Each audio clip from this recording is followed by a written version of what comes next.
What is going on, YouTube? We have a 2019 RXT 300X sitting here compared to our older 255 RXT. It's also an X. And I just want to do a side-by-side comparison on them, kind of showing the differences. There's been probably 2 or 3 generations have gone by since '09 to what this platform is here now with the hull design and the styling. But this particular year model really made us make the change to sell our '06 RXT 215 to go up to the new 300. Now, we ride in Florida a lot, come out here to Destin, and the bay and the Gulf is very rough. And as you can see here, this is the biggest difference, is this hull. Now, the 300 is a much higher front V. The dead rise seems to be almost the same. I don't have the numbers or specs, but the RXT has always had a very deep V. And the new 300 is even a deeper V. And this shear point on the front, the nose is so much lower on the old style, the water would shear right up into your face.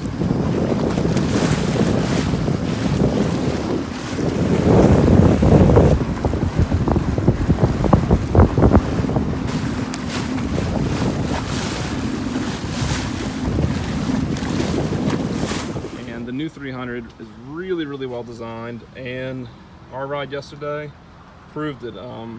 I was standing and still getting splashed, so I'm way up here.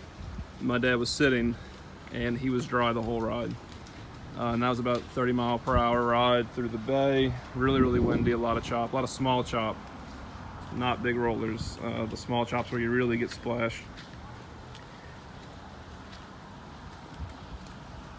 Down the side of the hull you have the step that runs the whole length down to the sponsor in the back. On the old style hull, bulges a little bit, but then it's smooth on the side.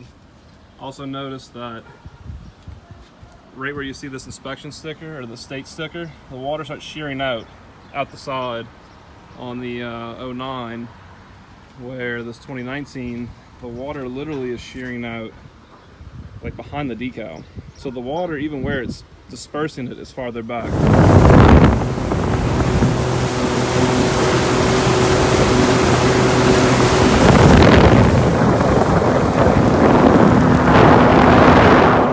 The hull itself is definitely styled more like the Kawasaki. Your big, like the 310 Kawasaki's. Flares up very much like an offshore boat, comes out, really keeps you dry, keeps the water away from you.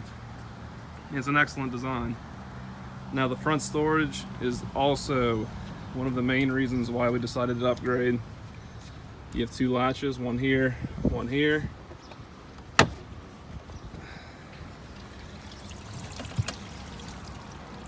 Handlebars go up, and you have complete access to the storage bin. It's still a mechanical cable for your handlebars for steering, but it's all drive-by-wire, as where this is a mechanical throttle cable and mechanical steering cable. But you have this small storage, and you have to go over the handlebars to get anything in the belly of the bike, like a small ice chest. It becomes a problem. That was a game changer. That's why we felt like it was time to make the move. It's a lot of storage down there, access to everything. The beautiful digital dashboard, and really for '09, that's a very nice dashboard as well. You do have trim control on the '09, where this one has trim, cruise control, launch control. You can scroll through your dash for different options and settings, much more advanced. You have both your throttles, forward and reverse, where the '09, you have a mechanical reverse lever right there, which actually is a little easier. You feel the mechanical engagement of going into reverse for docking. On the 2019, all of your input in reverse feels very strange, because typically you think that you would be doing this in reverse, which is correct on this machine. On all of the new drive-by-wire machines, you actually are going the opposite direction. So that takes some time to get used to, but it's still worth it. It's worth the all-new design. It really is. Also, your dry storage up here is a true, like a Pelican box style.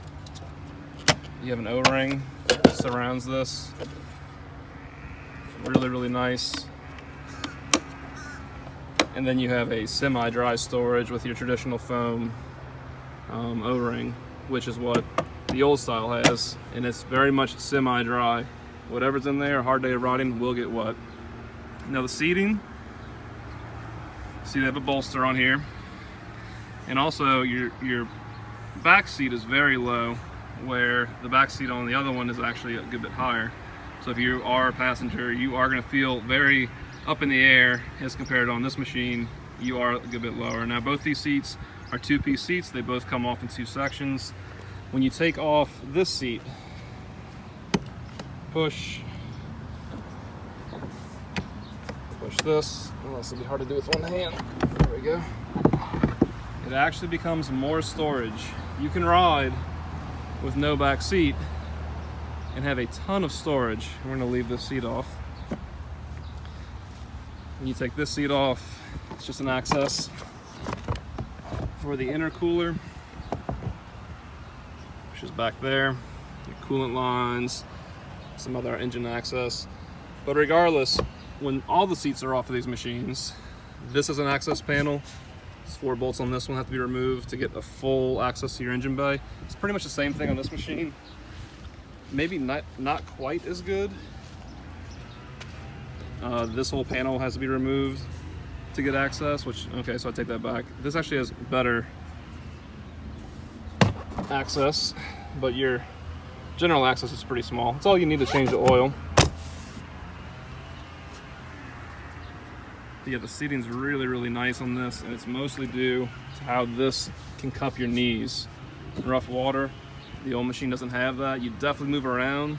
As far as cornering, they both dead hook super, super hard. So hard that I've thrown myself off of the silver one before, which is not the best.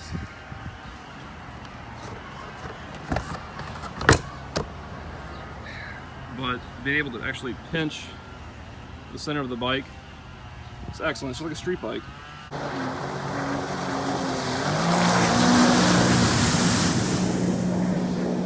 Also, your footwell's down here. This is actually tapered, so you still have flat footing for cruising. If you're turning hard, you can actually put your feet out here, and now you have a little geometry to push against something, which is really, really nice. It helps a lot, I promise.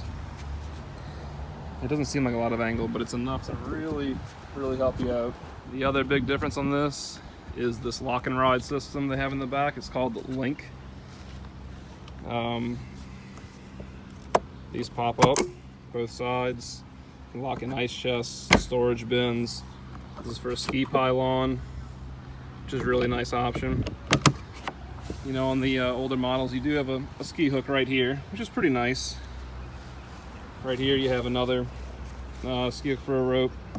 So yeah, you still have your options. You don't have to buy the pylon. This is going to be better for wake skating or wakeboarding. Get you a little higher out the water. Even water skiing just helps you come out the water easier. So it's a nice option if you want to go that route. Let's put the seat back on. One-handed.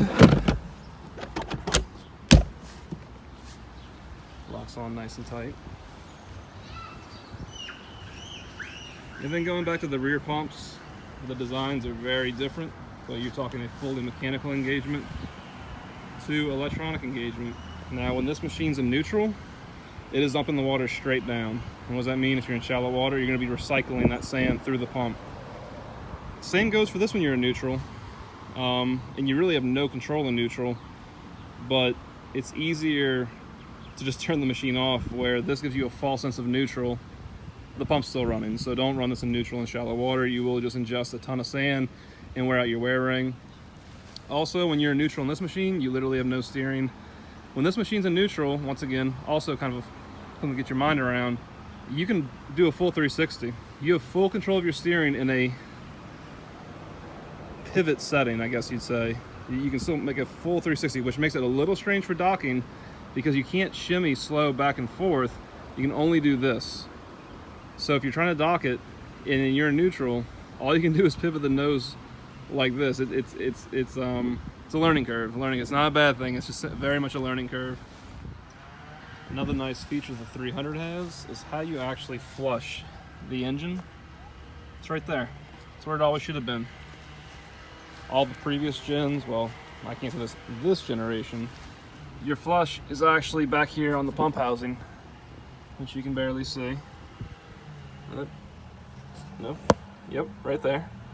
That's where you have to put the quick disconnect to flush really your exhaust system. These are both closed loop cooling systems, which means they have an actual radiator. It's considered a heat exchanger.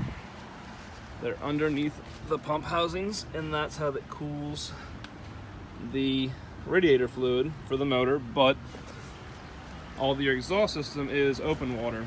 That's how it can keep the exhaust from burning up. So even though it's a closed loop engine, external cooling back is open water, so you still need to flush these things.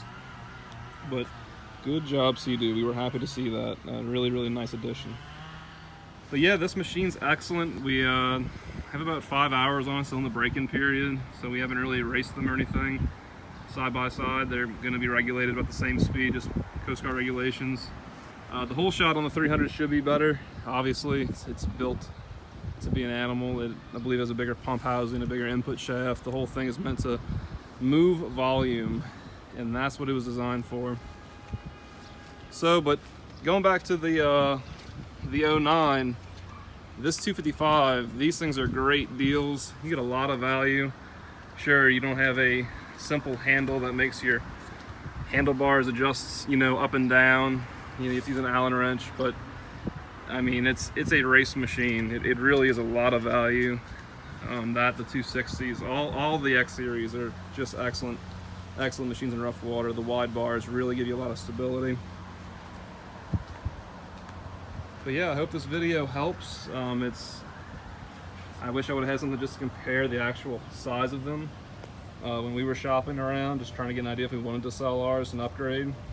And I would say it's worthwhile. So if you like this video, hit the like button, and thanks for watching.